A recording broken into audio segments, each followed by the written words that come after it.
بسم اللہ الرحمن الرحیم صحیح بخاری حدیث نمبر 2۔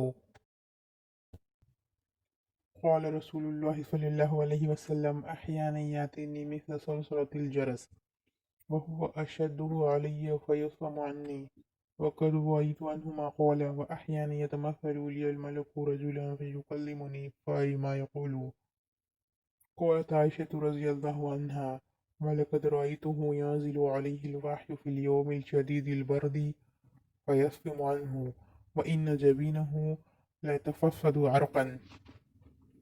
ترجمہ: آپ صلی اللہ علیہ وسلم نے فرمایا کہ وحی نازل ہوتے وقت کبھی مجھ کو گھنٹی کی سی آواز محسوس ہوتی ہے اور وحی کی یہ کیفیت مجھ پر بہت شوق گزرتی ہے، یعنی دشوار گزرتی ہے۔ جب یہ کیفیت ختم ہوتی ہے تو میرے دل و دماغ پر اس فرشتے کے ذریعے نازل شدہ وحی محفوظ ہو جاتی ہے، اور کسی وقت ایسا ہوتا ہے کہ فرشتہ بشکل انسان میرے پاس آتا ہے اور مجھ سے کلام کرتا ہے، بس میں اس کا کہا ہوا یاد رکھ لیتا ہوں۔ عائشہ رضی اللہ عنہ کا بیان ہے کہ میں نے سخت کڑاکے کی سردی میں نبی کریم صلی اللہ علیہ وسلم کو دیکھا ہے کہ آپ صلی اللہ علیہ وسلم پر وحی نازل ہوئی، اور جب اس کا سلسلہ موقوف ہوا تو آپ صلی اللہ علیہ وسلم کی پیشانی پسینے سے شرابور تھی۔ Translation: Allah's Apostle sallallahu alaihi wasallam said, "Sometimes it is revealed like the ringing of a bell.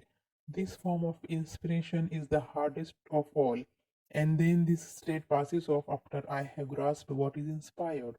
Sometimes the angel comes in the form of a man and talks to me, and I grasp whatever he says."